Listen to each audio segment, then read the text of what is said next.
Je salue le peuple de Dieu. Je suis le frère Rousseau, prédicateur de l'évangile de Jésus-Christ par la volonté de Dieu le Père. Et nous, Seigneur Jésus-Christ de Nazareth, notre Père aussi, dans les cieux. La dernière fois, nous avons promis parler de l'héritage par rapport au ciel. Mais nous allons nous arrêter d'abord sur l'homme animal et l'homme de Dieu. Afin que nous comprenions que c'est le deuxième testament qui nous amène à devenir des hommes de Dieu. Parce que nous avons dit la dernière fois que le premier testament, c'est le premier testament qui faisait de nous des hommes animaux. Parce que nous héritions de la nature animale. Et aujourd'hui, nous allons essayer de parler de la transition que Jésus nous permet de faire d'homme animal à homme de Dieu. Donc Jésus-Christ nous a franchis du règne animal. D'homme animal que nous étions, Jésus-Christ fait de nous des hommes de Dieu. Oui, nous avions la nature animale, par conséquent, nous avions plusieurs esprits, plusieurs espérances, plusieurs corps et autres. Maintenant, Jésus-Christ, nous avons un seul esprit, un seul corps, un seul Dieu, une seule espérance et autres. Donc, si nous sommes dans l'église et que nous n'avons pas le Saint-Esprit, nous sommes encore à l'état d'homme animal. Parce que c'est le Saint-Esprit de Jésus-Christ qui nous a franchis du règne animal. Et cela, nous devons tout faire. Et pour cela, nous devons tout faire pour avoir le Saint-Esprit. Prenons le cas d'Israël.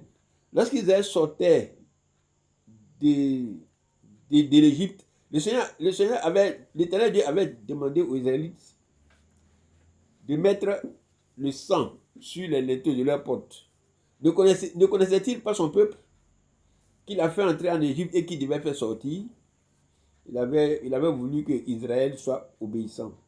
Et que par cet acte-là, Israël pose un acte de reconnaissance vis-à-vis de lui et d'eux-mêmes. C'était le signe qui devait lui permettre, du moins à l'ange exterminateur, de savoir que Israël était le peuple de Dieu en esprit. Aujourd'hui, c'est encore la même chose. Celui qui n'a pas le Saint-Esprit n'est pas enfant de Dieu, encore moins homme de Dieu.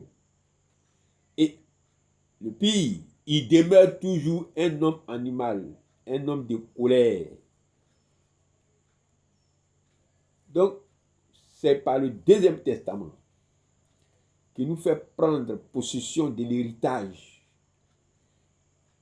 dont nous parlons depuis un certain temps. Et cet héritage-là aussi que Christ nous laisse, c'est celui d'homme de Dieu. Il fut lui-même le premier temple de Dieu. J'ai lu les Écritures, 1 Corinthiens 3, verset 16 à 17. Ne savez-vous pas que vous êtes le temple de Dieu et que l'Esprit de Dieu habite en vous? Si quelqu'un détruit le temple de Dieu, Dieu le détruira, car le temple de Dieu est saint. Et c'est ce que vous êtes. J'ai dit encore la parole 1 Corinthiens 6, 19 à 20. Ne savez-vous pas que votre corps est le temple du Saint-Esprit qui est en vous, que vous avez reçu de Dieu, et que vous ne vous appartenez point à vous-même, car vous avez été rachetés à un grand prix. Glorifiez donc Dieu dans votre corps et dans votre esprit qui appartiennent à Dieu. Amen. Par ces passages-là, nous remarquons que l'Esprit nous révèle que nous sommes le temple de Dieu. Donc, du temple bâtiment, nous passons à homme temple de Dieu, et de homme animal par le testament, nous passons à homme de Dieu. Aujourd'hui, voilà ce que nous avons voulu vous faire savoir.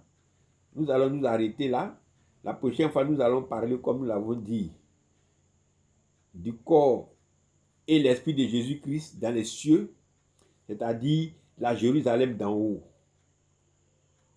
Donc, ce que nous devons retenir pour aujourd'hui, c'est que c'est le testament qui nous permet de passer d'homme animal à homme de Dieu. Et le testament qui nous permet de passer du temple bâtiment au temple de Dieu qui est en l'homme. Donc désormais, il n'y a plus de temple, bâtiment, c'est en Dieu, c'est en nous que Dieu habite désormais. Par conséquent, nous sommes le temple de Dieu. Amen. Que Dieu vous garde. À la prochaine.